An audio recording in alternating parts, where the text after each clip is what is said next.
All right. I am so excited to be joined by Gata the Baddie. How are you today? Hey, Kaycee, I'm doing good, and yourself?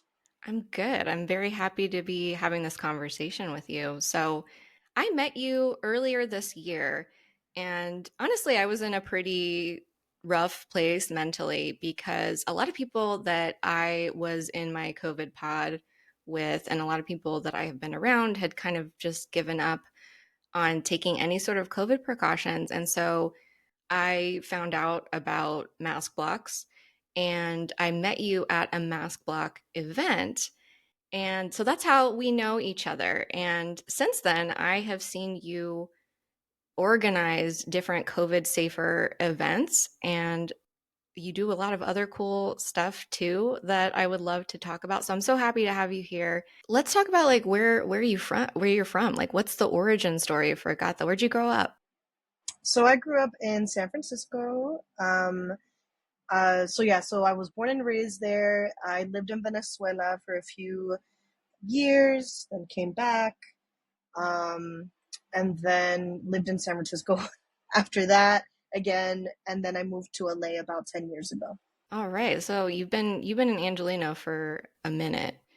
And how did your growing up experience, because you are somebody that also calls yourself the bureaucratic baddie. And I was like, oh, hell yes, hell yes. And before we go, I'm going to read out your big six for people so that they can get an idea of who we're talking to here. So you are a Scorpio rising, you're an Aries sun and Mercury, a Taurus Venus, a Gemini Mars, and you also have a Scorpio moon. So, looking at your chart, knowing that you're the bureaucratic baddie, you also have Saturn in your third house and you've got Jupiter in your ninth house. So, I'm just seeing a lot of financial aspects in your chart. Like, it doesn't surprise me that you're somebody that one helps people work through systems and also helps people with money. So I'd love to hear more about the work that you do as bureaucratic baddie. I feel like when people ask me like, well, when did you start, your radical perspective or Hmm. these other things, it's interesting. It's like it's so hard to think of because it's been such a long time. I was really, really thinking of like, when was the first time I started being involved politically in anything? And the earliest memory I can think of was middle school. I Hmm. used to, so living in San Francisco, so I lived near like one of the Muni stations, and there Hmm. was the Muni carts or whatever and uh, there were people like smoking there, and I was like, wow, a whole bunch of kids take this bus to go to school, and there's a whole bunch of people smoking, and I ended up like getting signatures from everyone like, hey, we should stop, we should put a sign and tell them to get, they can't smoke here because there's a bunch of kids here. And I remember I got like, I don't know, 50, 60 signatures, and like I went to City Hall, and I don't really remember what happened, but I just remember like that was kind of one of the first times that I was like, Yeah. okay, there's something wrong here. We should fucking do something about it. And I think since then, I've always been like doing community organizing where I'm just like, if I don't know what to do, hey, I know that I don't like this. Does anybody else not like this? Does anybody else want better? Do we want more? And for the bureaucratic baddie, I would say that was so the bureaucratic baddie was kind of inspired from the corporate baddie. There's someone called a Hmm. corporate baddie on Instagram who has like the funniest like corporate, like just work from home corporate videos that I thought were just hilarious. And I thought of kind of what is it that I offer to people, and it's a Hmm. lot of like navigating the bureaucracy. So I learned how to file taxes when I was 19. Wow. And so how I got into it was there's my mom, she's an accountant, and she was working for a nonprofit where they do taxes for free for the community. If you hear of a school, a nonprofit, whatever that does that, it's through a program called VITA. So VITA is like a nationwide program where it's like, hey, it's this thing of like they teach you how to file Hmm. taxes so you can offer this for free for the community. And so my mom was one of the coordinators for that. And she was like, hey, why don't you just join me? And at first I thought she was just trying to get a ride from me. And I was like, all right, fine, let's do it.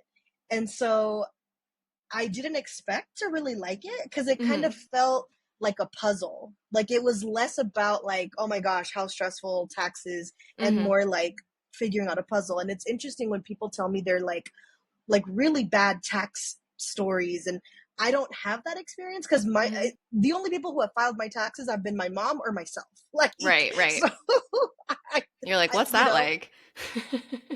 but yeah, it's just been it's its own language. Hmm. And I remember the day that it clicked, and I was like, oh, now I understand. And what I love doing is being able to break down like these complex things Hmm. into like things that are more accessible for people.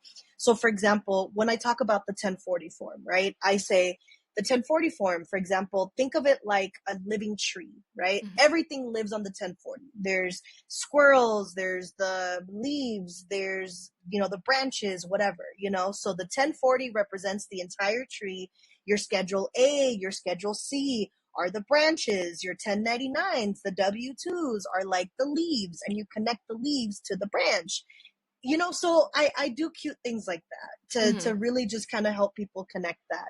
And so yeah, I've been helping people file taxes, and I've been filing taxes for them since I was 19, and I'm 33. So it's been a good 13-ish years, That's 13, 14 years. amazing. That's so Yeah, cool. I think that it's amazing as somebody who is not like a numbers person. I so appreciate those of you who are really good at this stuff. And I don't know about you, but it feels like to me that a lot of our government systems are almost intentionally difficult to understand. absolutely. Absolutely. I mean, and it's kind of like, this is why you need like a lawyer to be able to defend yourself in court, because Hmm. it's intentionally made that way. um and so for me, I landed this job at the county, the LA County here, Hmm. as a small claims court advisor. So there's actually a department where you can literally call in and be like, I want to sue somebody. What do I do? You know? And I was one of the people on that hotline, and I would help tell people, like, you have to fill out this form. Okay, you had this issue, excuse me. Fill out this form, submit this. You need to have your evidence ready. So I learned so much from that job. Hmm. And for me, the biggest thing from that job that I learned was how to sue your landlord, especially as we move. It's something that's kind of widely known and accepted, is that your landlord just steals your deposit. And Right. you're so exhausted with moving, you're so exhausted trying to even come up with the money, you're exhausted, to the deposit, and then finally you live somewhere and you're like, all right, now I'm caught up with bills, or I want to just Yeah. like chill. I'm not trying to think of how to sue my landlord or get this money back, whatever. I'll just accept that it's gone. And yeah, it was so interesting because I had sued my landlord actually before I had this job. So it was interesting to see, like, just navigate this as like, I have no clue what I'm doing, and Hmm. panicking, to like being on the other side where like now I know all the information. And I was like, oh, okay. Something I want to share with probably some people who live in LA County who are watching this, or actually not even LA County, this is the entire state of California. If Hmm. you live in anywhere in the state of California, and your landlord doesn't give you back your deposit, there's California Civil Code 1950.5, that says if your landlord doesn't give you your deposit within 20 days of you leaving, you have the right to sue for up to 3 times the deposit if you can prove that the landlord kept the deposit in bad faith. So once I had learned about that, I said, oh, all right. Got I him. took my land. Yes, I had taken my landlord to small claims court, and Mm. I won. I didn't win the 3 times the amount, Hmm. unfortunately, but I did get my entire deposit back, which was like the best thing ever. So I think when I had gotten to that point, so I used to sell merchandise actually. I called it angry feminist merch. So I had shirts that say men are trash, Mhm. I had, shirts that say "Fem labor's not free," which I feel like those two go together very much hand in hand. What were some other ones? Men is short for mensos y mentirosos, like, men are like liars. Like, it's just, cute little things like that. Mhm. And I got to the point where I was like, all right, this merch making stuff isn't really making me that much money, and I have to do a lot of physical work for this. Mhm. And I kind of looked at like, well, what else is in my toolbox of things that I can do? And I was like, well, I know how to do taxes, and that's just hopping on a phone call and talking to someone and helping them navigate. You know what? That's actually much more money, and I don't have to do as much work. And Right. also showing folks how to sue, not just your landlord, but I know as a femme myself, I get really nervous of like going to a mechanic and they like scam Right. you and you have to pay all this. I also know how to sue your mechanic if you there's like the potholes on the roads. You can sue the government and say, no, you fucked up my car. I know how to do that too. So with the mix of all that, I was like, wow, this really is just navigating the bureaucracy. Right. And so that's how Bureaucratic Baddie was Was born. born, yeah. We need a chart for bureaucratic baddie, a birth chart for bureaucratic baddie. It's so interesting looking at your chart. You have Jupiter in your ninth house, and you also have your South Node in your ninth house. And I'm going to translate that. Don't anybody worry. I that to me, like one, it's kind of giving like lawyer vibes, like that you can confront these systems without fear. Like you're just like, it is what it is. And I don't know if you're somebody that believes in the concept of past lives, and it's totally cool if you're not, but that South Node being there, I'm like, you very well could have been some kind of lawyer or teacher of some kind in a previous existence. And like, because you have those skills, it seems like so naturally. Like, you are somebody, even just on social media, like, I just feel like you naturally take this position of education. And it's so, I think, necessary and helpful that, those of us that are good at those things, that we uplift them. And so I really appreciate the work that you do. Why is it so important for you to teach these skills and use these skills in the way that you do? I feel like we have much more agency than we think we do. I think there's so much propaganda and so much of the system that just wants us to take the road of least resistance of, the what can you do? Yeah. And it's just so easy to just give up that I feel like it's really important for us to always take back our agency when we can and whenever it's most accessible to us. Because sometimes things are just way too out of like, okay, look, I can't do that. But sometimes things are more accessible than we think it is. Yeah. Um, I feel like I don't have a big platform. I think if you have under 10,000 followers on Hmm. Instagram, you ain't shit in these Right. Instagram streets. That's just my opinion, so True. I'm under the 10K. And I remember when the pandemic first started, I was like, I had seen, there's Jessica Salgado, who is a poet, also based out of LA, and she had posted something like, hey, I want to help some moms get their groceries, or something. And she was able to raise all this money and give to these, I think it was moms or families, and they got, their groceries. And I was like, I want to do something like that too. I think at that point I only had like 3,000 followers. And I was like, even with this tiny platform, I'm sure if I'm just like, look, I want to just raise money to just give away to people, especially when the pandemic hit, thinking of myself being in a very privileged position of like, I was able to get unemployment, I was Hmm. able to get stimulus checks, I was able to get food stamps, like I sprained my ankle actually April 2020, and I had to just lay in bed for like a month. And I was like, wow, I'm okay. I'm not going to get evicted. I'm not, Right. and me and a group of friends, I was like, let's just raise money to give away to folks who are undocumented, who are single parents, who aren't getting stimulus checks, can't get food stamps, can't get this. And my idea was, I'm going to just try to raise $750 to give away to somebody. And I put that out there. And literally by the next day, I had gotten to the goal of 750. Wow. And this turned into a larger project from April 2020 to December 2020. Me and a group of four other friends, so five of us total, we raised nearly $50,000 off of Wow. like Cash App, Venmo, PayPal. We were just like, look, we are literally trying to give away this money to folks, again, undocumented, single parent, whatever. And people really trusted us. And we're like, I remember one day somebody even donated their entire stimulus check. I got a Venmo for Wow. $1,200. And I was like, awesome, let's do this. And That's so a so bunch cool. of folks got $750. We did was it like not a raffle, but when you randomly select people, so Hmm. people filled out a form, we randomly selected, Lottery. and a lottery, just like a Hmm. lottery, and we were like, here you go. And people were like, are you a nonprofit? Are you the government? I said, no, We're we're better. literally right.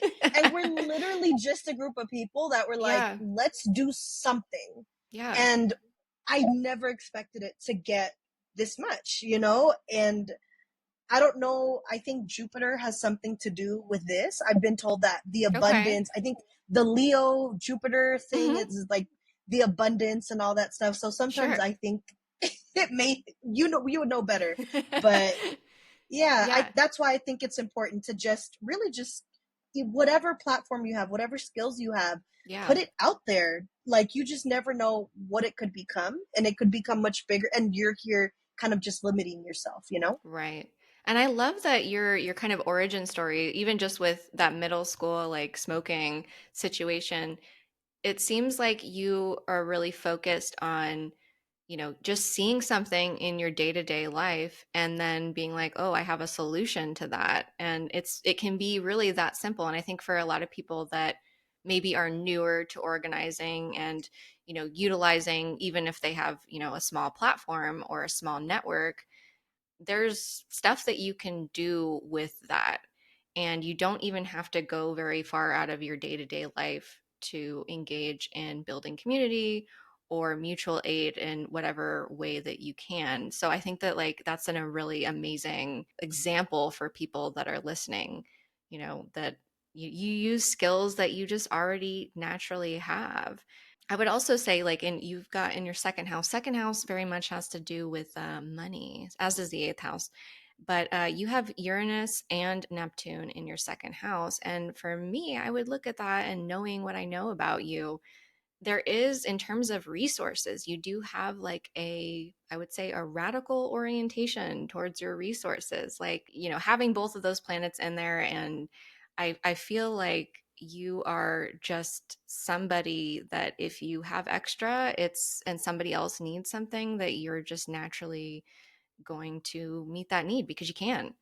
And it's so wonderful to see people that, like we don't even see people that are billionaires do that. Like you don't have to be a wealthy, rich person to help other people. And I think that the myth of charity has led us to that, right? Like charity, the idea of charity, which I've kind of been critical a little bit about on my platform, just explaining to people that like the idea that rich people need to bend down and save us is not really the way that we should be thinking about moving forward and distributing resources. Like, oh, thank you so much.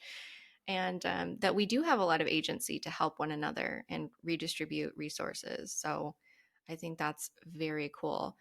Are your parents radical? Is that something that you got from your family? I've been estranged from my family for quite a while now, but I feel like I was always kind of the one radical one in my Right. immediate Same. family of I always asked too many questions. I was always Hmm. like, but why? Why are we doing it this way? And everyone, like I remember my brother once was talking about having like his pet or something, and he was like, and I was telling him like, you can, there's like there's this not a it's not even California thing, it's like a Hmm. nationwide thing. I forget what it's called. It's like where if you get if your animal, Hmm. sorry, if your dog, cat, whatever pet is an Hmm. emotional support animal, by law, they cannot say, hey, we're charging you a Right. pet deposit, we're increasing your rent. And so I was trying to explain that to him, and he was like, you know what, I don't care. I'll just pay. And like Hmm. that's very much like Right. my family versus like I'm like, wait, Yeah. we can do this. Um and I kind of wanted to go Hmm. back to what you were saying about Yeah. the charity thing. And I don't know if you're into Hmm. tarot, but I've been getting into tarot the last few months and talking about the Hmm. 6 of cups versus like the 6 of Right. pentacles, you know, where the 6 of pentacles, folks listening, you can Google it's like this rich person kind of like looking down on the poor people here, Hmm. giving like money, versus like the 6 of cups, which is much more of like a Hmm. mutual aid. So the 6 of pentacles is very much like a Hmm. charity card, and the 6 of cups is more of like a mutual aid of like you see these two kids kind of giving each other like cups and resources and that. And so the 6 of cups comes up a lot in my readings, and so when I think of like mutual aid and all of this, I think a lot of the 6 of cups as well. Do you feel like community in some senses is like an extension of what you consider family at this point in your life? So I would say, as someone who is estranged from her Hmm. family, and I think something about just being queer is very much Hmm. having to find your own people and having to set boundaries. Like I feel like my Saturn's return, before I even knew what a Saturn's return was, I remember being like in my mid 20s before my Saturn's return, and I was like, you know what, by the time I'm 30, I don't want to feel like I have to be forced to shrink myself to be more appealing to people, Right. especially people I consider close to me. If I have to shrink myself to be in friendship or be close to somebody, I don't want it. I don't want it at all.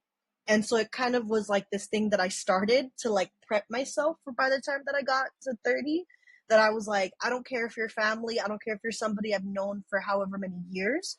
Like if I have to shrink myself, or I feel like you're not taking me seriously, then you're out. That's it. um, and so, yeah, I feel like, especially with the COVIDing precautions of like, Hmm. the same way how you felt of like everybody else around you just gave up, and I was like, no, there has to be, like, I feel like there's always been something in me, like, and I've found myself doing this at different points of my life where I felt like, wait, I'm queer and I don't really know queer people, and I'm around all these straight people. There has to be other queer people that are like me. Um, being Afro Caribbean, it's like there has to be other Afro Caribbean folks, and seeking them out. And the same this time with being COVID, as someone who takes COVID precautions, it's like I cannot be the only one who takes COVID precautions, who wants to socialize safely, and is looking for community. I cannot be the only Yeah. one. Um, and I think that's something about me, and maybe you see it in my chart, but especially Yeah. I think of it with my Aries of like, once I set my mind to something, it's like I don't care, like I know it's out Yeah. there and I'm gonna get that shit. Right. Yeah, absolutely. I do feel like you are somebody that I could see you being very particular, like about who you consider community. Like it's not just like everybody is in, but it feels like you have a lot of qualities that would make for like leadership within community. And I've certainly like I haven't known you for that long, and I've already like it was very obvious to me that you are somebody that is you're just good at leading people and educating people and walking through things with them. Also, your Saturn is in Aquarius, so when we think about authority figures in our culture is so unhealthy. So many of us grow up not only culturally having figures of authority that are really authoritarian or just straight up abusive, but also a lot of us deal with that in our nuclear families as well. And for you, like, I feel like with that Aquarian Saturn, especially, and also just knowing what I know about you, you have your own. brand of authority, and I think it's more of a progressive, I think, vision of authority. Like you just know stuff, you have a specific life experience, you have specific things that you're good at. You have that Aries Mercury is in the sixth house, which to me tells me that you are somebody that is a specialist at what you do. Like you have specialized knowledge, and you could use that in a myriad of different ways, but you have chosen to use that, going back to your second house, as something that is for collective benefit, which is a choice that we can all make. We all have different skills and abilities, and they're different. They're not going to be all the same. Like, we don't need a bunch of gatas in in the mask block. Like, we need definitely more people to be trained and be able to like host events, so it's not all on you or one or a group of particular people. Like, we can share that responsibility, but you're really good at it. You're really good at exercising that leadership. So I really appreciate that. And so, what has really surprised you the most about how the average person is dealing with COVID these days? I think there's something that I used to say myself that I've corrected since then, since my friends have like educated me on this. It's like a lot of the propaganda is very much like, oh, COVID precautions, that's something immunocompromised and disabled people have to deal with. If you're able bodied, like you're good. Don't trip. And it's really just kind of understanding, like, we are, of people who are able bodied, like we are actually temporarily able bodied, in the sense of like we are all like high risk to COVID and the Mm-hmm. vascular disease that it is, and learning how COVID is more like HIV. It acts more like HIV than it does a cold or a flu, right?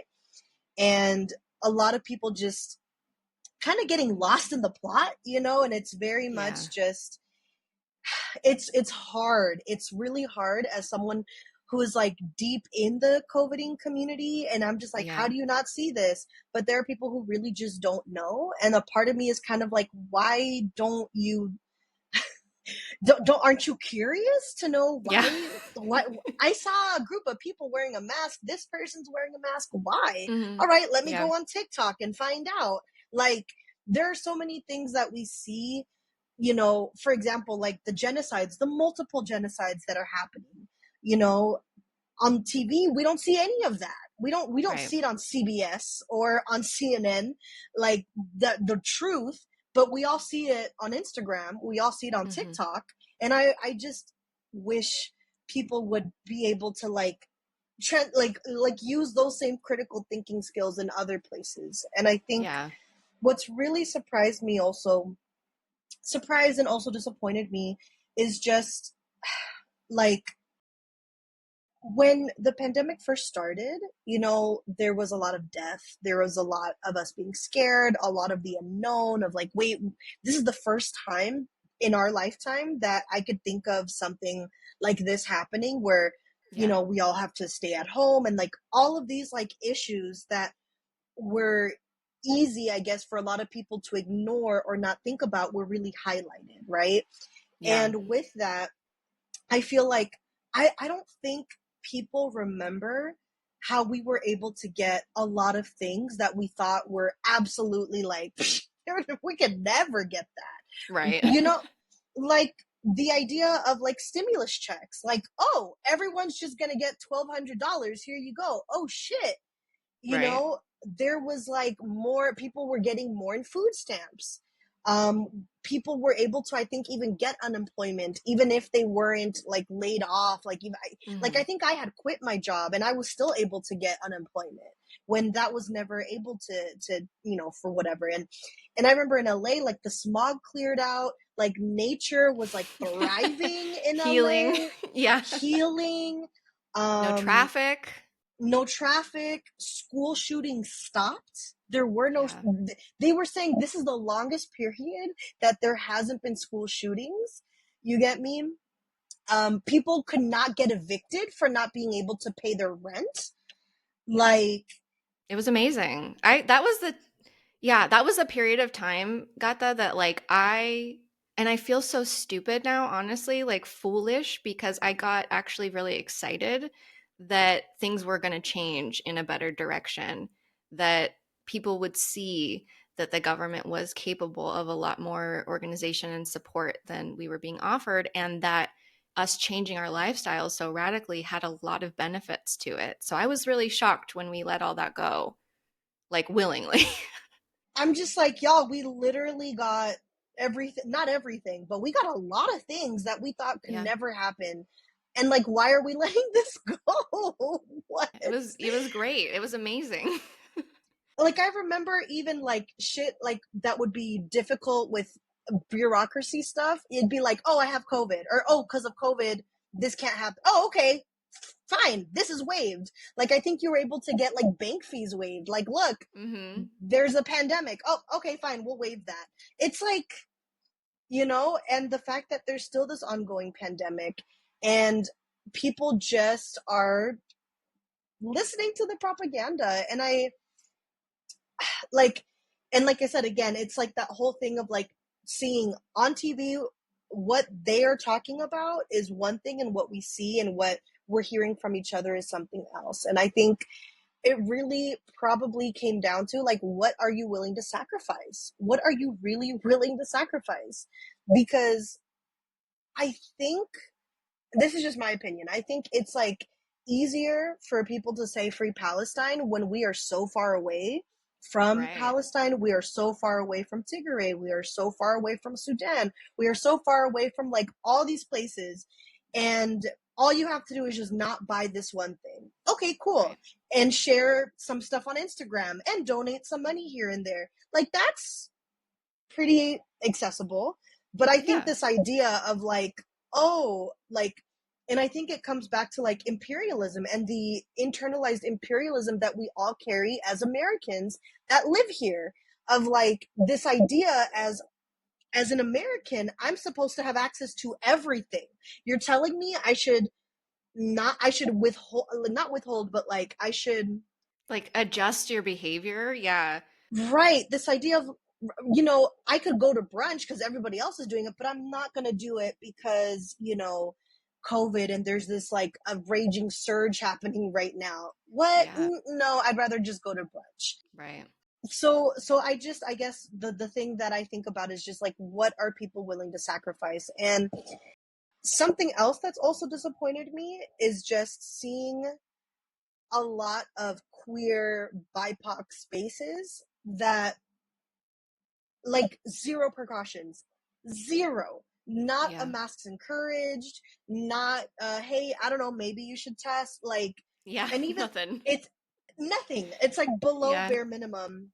Mhm. And like, I've seen these nonprofits where, and I've been to their events before the pandemic, where it's like, hey, there's this free event, Mhm. or I think they partner with somewhere, and it's like, oh, you get an HIV test. If you do the HIV test, you get into the place for free. You don't have to pay like the ticket to get in. You get free food. You can get an Uber ride back home. Like all these things. And I see that that's still happening, where it's like, oh, look, we're doing a yoga class. It's Right. free. There's gonna be food, free HIV testing, free STI testing. Yeah. No one's wearing a mask. No mention, like, and this is happening literally as we are surging. Like, even on TV, they are saying that it's surging right now. And I'm just like, where, yeah, Yeah. it's, It's very frustrating. It's frustrating to watch. It's very alienating for sure. So I mean, despite all of that, we know that COVID is very serious. Honestly, I talk about it on this podcast. I'm aware that a lot of my audience is not COVID cautious, probably. I that's my guess. And I definitely don't want to make people feel bad for because there is so much social pressure and so much propaganda and then a complete abdication of responsibility from both the government and the media. So, I understand on a lot of levels why people have stopped taking precautions, but why is it that you still are taking precautions? I would say, I mean, I am taking precautions probably as a selfish thing, to be Hmm. honest. I Yeah, just don't want to be sick. I don't same. want a chronic, a Illness. chronic disease or illness. Yeah, You know, diabetes, high blood pressure is something that runs through my family. I mean, I don't know what black or brown person of color who like doesn't have issues with diabetes or high blood pressure or these other chronic things, where like COVID exacerbates that. And like I said, it behaves more like HIV than it does a cold or flu. So even though you have acute symptoms and you're like, oh no, that was just bad allergies and I'm good now, it literally hides in your body for years. There's my homie Lola Germs, which I would highly encourage all your listeners to go on YouTube and look up "Why Is Everyone More Sick" by Lola Germs. That's one of her latest videos. She does this in depth, epic, epic documentary. My homie over here doing the public health department's job for free. Let me tell you, right. an epic hour-long documentary on long COVID. Like, what is long COVID? Why don't our doctors know what long COVID is? Why doesn't anybody I know have long COVID? Like, she breaks it down. And something that really, there are a lot of things, a lot of really good gems in there. But one thing that stuck out was the how she talks about the parallels of HIV and COVID, and also there's something called a latency period, which is the time between when you're exposed to something that can cause a disease and when you start showing symptoms. So there are people who were exposed to HIV and they didn't have like AIDS symptoms that showed until like a decade later. And they're saying that COVID is it's acting very much like this in the same way. Um, and I also take precautions because I don't like this whole idea of like, if you're immunocompromised or disabled, just stay home, or if you're sick, just stay Right. home. So That's ableist. that's very ableist. Like, I want to dance, I want to Yeah. socialize with other people, I want to have movie nights, I want to have pottery classes, I want to do everything everybody else is doing, but I want to Oh, do it in a yeah. safe manner, in a way that's safe for each other, that's safe for me, that's safe for you, and safe for the rest of us. Yeah. And I feel like that is really truly like, what are we doing with community if we're not protecting each other on just the most basic level? Like, really, for real, like, what are we doing if we I've been baffled by the same thing, like queer people that have just given up, especially considering that we as a community have already gone through a pandemic that was, it hit a lot of queer people. And, you know, it's not that unlike this. It's just we're we have to take a different type of precaution. And it does scare me, like that so many people, like, I can't explain, I've never been through something like this psychologically, what it's like watching, so many people that I care for deeply put themselves at risk and continue to get reinfected with something that I am so worried about the long term repercussions. And I think that for a lot of people that maybe aren't queer or maybe just not very educated about HIV, a lot of people that are infected with HIV, it's not that is not what kills them. It's subsequent infections because their immune system is so compromised, which is what COVID, we know that COVID damages our immune system and then some. Like that's one of the basic things that we know about COVID. So it does scare me that, you and I think are both taking precautions. Self-preservation is certainly up there for both of us, as I think it should be. Like, I'm not letting this take me out. You know what I mean? Like, I have work to do here, and I want collective liberation, and Yep. I view this life for me is, how can I move it forward? I don't think it's any one of our responsibility. I think it's a collective responsibility. But it does really concern me that people aren't taking care of themselves, even, like, that we're at such a point where people might feel so hopeless that they don't even value their own safety and health at this point. Like, how do you feel about that? How people don't wait, ask me the question one more time. So I would think, like, I understand that people don't want to be inconvenienced or feel like the odd person out, but I would think that at the very least people would care about protecting themselves even if they like don't give a shit about anybody else. I think what scared me is that I am getting the sense that people don't care to protect even themselves, and that concerns me. Hmm. My question is, what do you think about that? Do you feel like we're at a place where people are maybe just so hopeless, or I don't know if they're just like dancing on the Titanic kind of vibes, but like it does feel like people don't even care to protect themselves anymore. And that has been shocking to me. So I don't know if that surprised you at all, but I have a lot of bad feelings about it.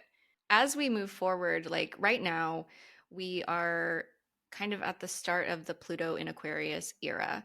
And so we're getting a taste of it right now. We got a taste of it in 2023, and then we're finishing out. It's retrograding back into Capricorn in the fall, just in time for the election. So that'll be very interesting.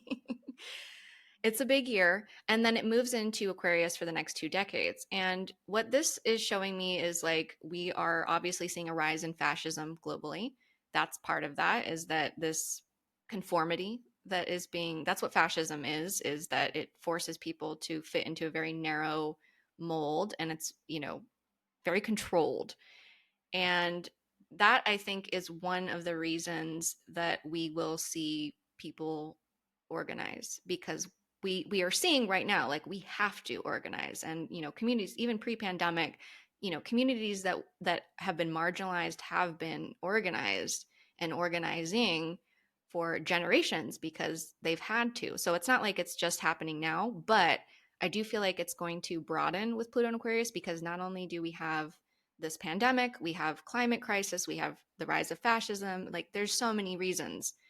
And so I don't, I don't, I try not to like harp on it a lot, but I can't stress enough that one of the reasons that I'm seeing we need to work together is because of COVID, and because a lot of people are being disabled actively.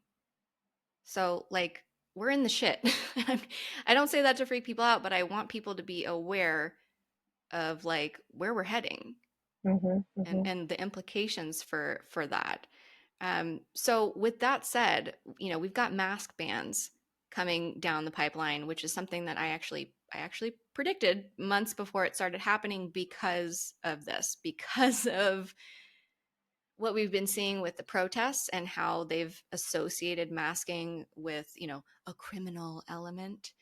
And, mask bans are something that will be used against more marginalized people, particularly. Like, it's not white people at Whole Foods that are going to be threatened by the mask ban. So what are you thinking about as an organizer, a COVID conscious organizer? How are you feeling about these mask bans? These mask bans are, very scary.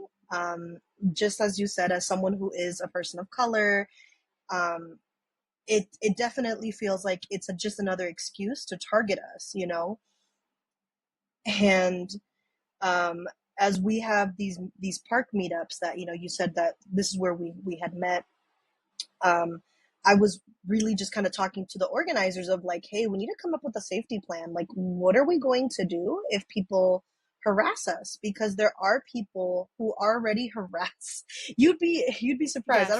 I don't know if you saw that when you were at the park hangouts, but a group of people wearing masks at the park, like people Hmm. sometimes shout weird stuff to you, give you really weird looks. You feel kind of like, what's happening? Yeah. Um, and a part of me fears, like, what happens if someone attacks us and the cops are called and all they see is a group of people, especially a lot of people of color, wearing masks? How is this going to turn up as? And I think it's just important, again, to think of like, just how do we keep each other safe? How do we keep each other safe through this? we definitely, I really think there more people need to normalize wearing a mask. Like, especially, like, it's a very easy, Yeah, simple power thing in to do. numbers. Power in Yeah, numbers. everybody's doing it, like, Yeah, if everyone's doing it, they can't all throw us all in jail, or all, right. come after all of us.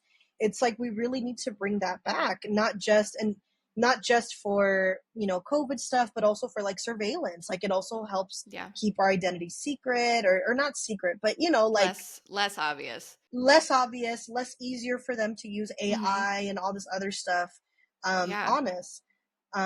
But yeah, it's been interesting seeing that, how they've been connecting, like Hmm. protesters and the masking stuff. I remember when UCLA, not UCLA, well, yeah, UCLA, Cal State LA, they had their student encampments, Hmm. and they had like COVID precautions. And I went to actually Cal State LA's encampment, and they were really good about, no, we all have to wear a mask. We all have to take precautions. And and it was just this, like, it was such a beautiful space to be in, of like art, of community care. People are taking COVID precautions, like, all, like, it felt like all the intersections and all these things that we're talking about here were actually being applied there. um and now that the encampments, for the most part, yeah, are like pretty much gone, I know that, of course, the spirit is still there, where people are still resisting and all that, but it really just, yeah, it, yeah, I don't know what else to say. Yeah, I'm just very concerned. It's another expression of fascism, and I think it's one that people that aren't still taking precautions are way too comfortable with, because it doesn't Yep. matter if you're not taking precautions. You should be really concerned that the government is coming down on people this way and inhibiting people from doing something that protects not only themselves but you as somebody who's not masking. The more of us that are not contributing to, fucked up air that might have COVID in it, the better. So it's really in everybody's best interest that we all be allowed to continue masking. And, we need to understand that the government is going to use any excuse that it can to continue to police us, because we live in a police state. And I talk about that a lot. Just because somebody isn't knocking on your door and taking you to prison doesn't mean that we don't currently live in a police state. So it's paramount to me that we encourage people to mask, even if they don't give a shit if they get COVID. If you care about collective liberation at all, like, I would hope that at least standing up for the rest of us who don't have we don't have the ability to unmask and just let it rip like other people apparently do. So yeah, what would you say for people that are just the average person? What could they do aside from masking to better protect themselves day to day? Like, I've learned of it as like the top three things that you want to do when it comes to Mhm. protecting yourself from COVID, RSV, and all these other respiratory things, right? Because there was a TB outbreak in Long Beach not too long ago. There's apparently a Hep A outbreak in LA. These are all things that are spread Yeah. through breathing, right? So it's Mhm. not just COVID, it's all these other things. The top three things you want to do, of course, the first one is mask, but another thing is to clean your air with like air purifiers. And I know air Mhm. purifiers can become expensive. There's something called the Corsi Rosenthal box, Mhm. where you pretty much just you tape up a bunch of air filters, and you put like a fan on it, and it's like, altogether it costs like maybe 70-80 bucks to put together, with like some tape, the filters, and the box fan. And it's as comparable as like a $500 air purifier. Oh wow. So there's like the box, the wedge, and then there's just like, also, I have like a whole, I can send you the Mhm. link, and maybe you could share it with your folks too.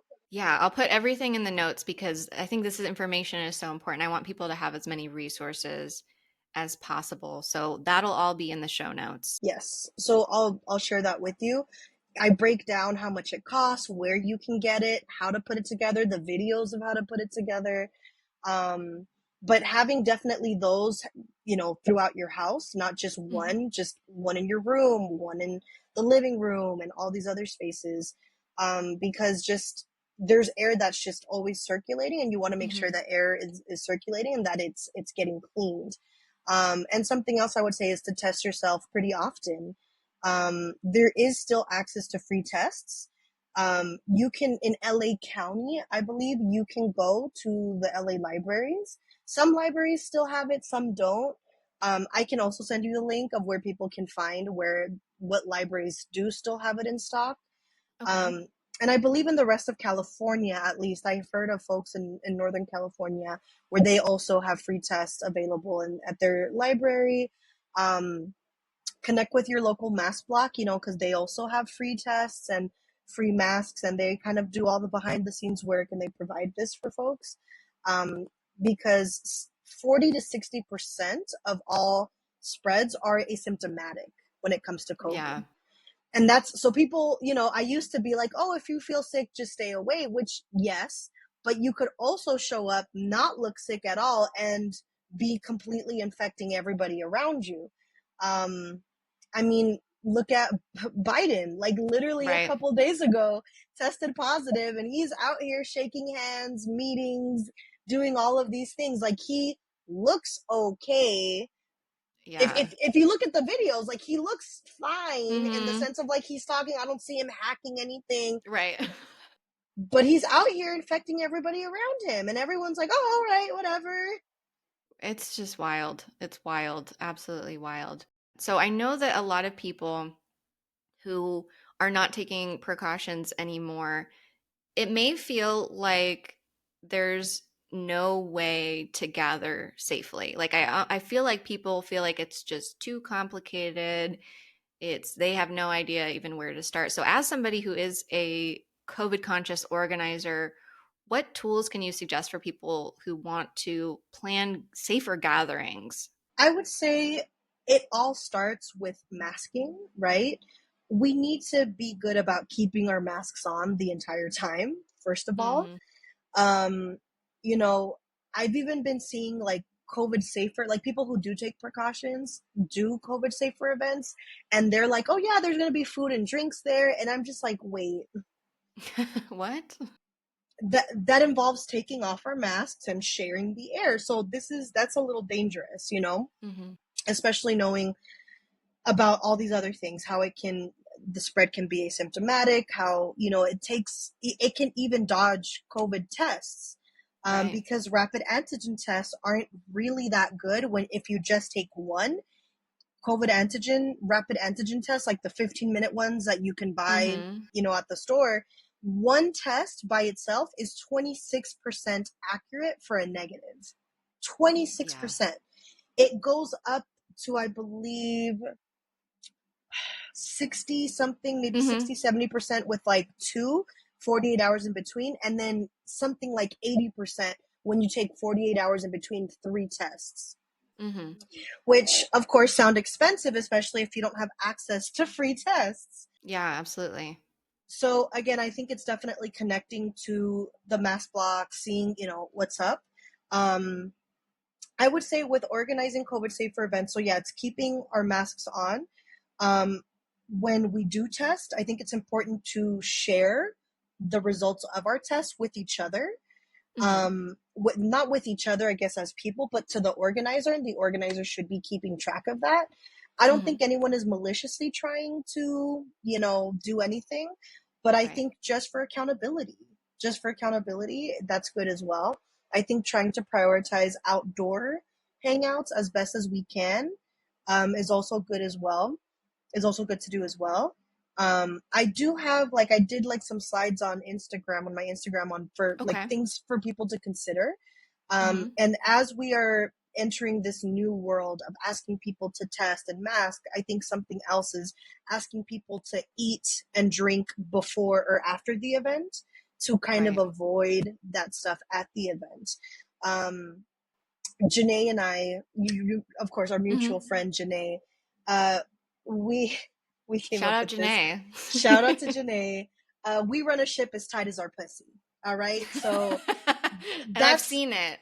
Yeah, I mean, not that, but like the ship I've seen. Sorry, let's clarify. Let's clarify. you The ship know, is tight. Can't speak the to anything ship else. the ship is tight. I will tell y'all, the ship is real tight in the sense of like we do a lot of like letting people know ahead of time, because even if you Hmm. can't do masks on the whole time, well then just be honest about that, write that Yeah. somewhere, so people who do take precautions can decide, all right, do I want to take this risk, do I not, Right. okay, what Transparency. what type of masks, because people will say mask required and it's like at Hmm. the very end of the caption on Instagram, nowhere on the flyers. I'm just like, Right. how You are could do y'all gonna better. enforce, right, how are y'all gonna enforce this, what type of masks, if there is going to be food, do you have like a separate area for people to like take off their mask to eat and put it back on, like I know for my events, I've really just been saying, hey, y'all, just eat before, eat after. And if you have to eat a snack because, people need to snack, or you need to take medicine, or you need to drink water or whatever, there is a temporary, there's like like, I think of it like a bathroom stall in the sense of like there's a separate area Hmm. over there where people can take off their mask, eat a snack, sip some water, put it back on, and come back in far away from, the rest of the group. Right. um, there's been some folks that I've been talking to that we want to create like a blueprint or something that's easy to really just give out to people. That's Yeah. definitely still in the works. But if anybody is interested in just how to make this safer, like please feel free to DM me. I'm more than happy to hop on a call and just share my experiences. If you're like, wait, I have no clue, there's this one space and I don't think it's going to work out, Hmm. reach out to me. I'm sure we can figure it out. Yeah. Anything's possible. I feel like almost anything is possible. Yeah.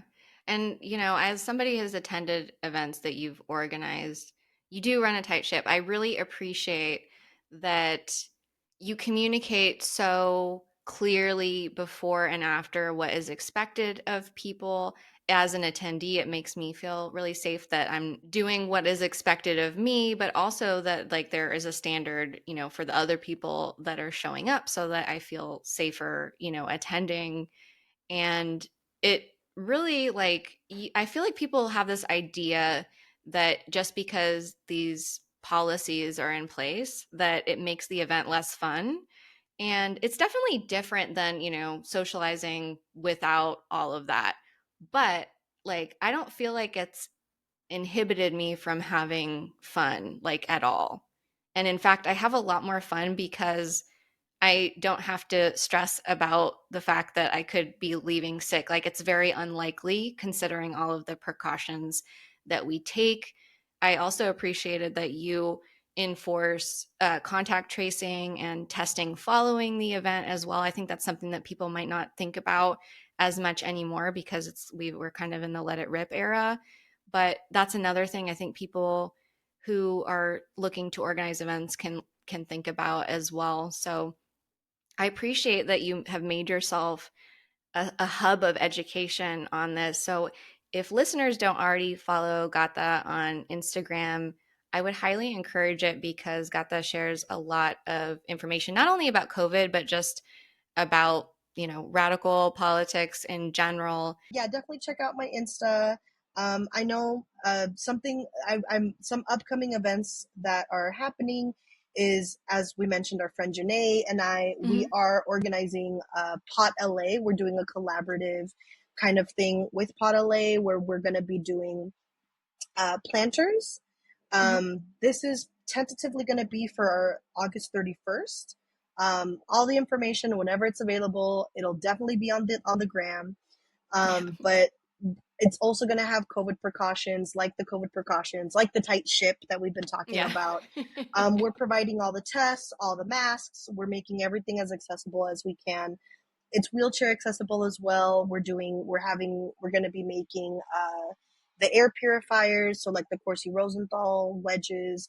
We might even raffle some away to some of the Mhm. folks who attend, so that'll be a nice little thing. You might, come through, do a Yeah. planter, and then leave with your planter and also with a Corsi Rosenthal box. Yeah.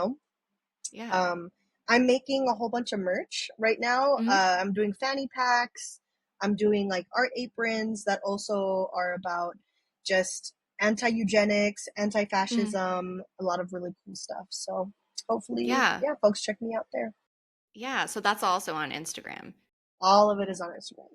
Before we go, I have a question for you. So, why is wearing a high quality mask baddie behavior? Okay, so it's baddie behavior because it's community care. It's care for you. It's care for others. It's not wanting to perpetuate white supremacy, eugenics, and everything that comes with it.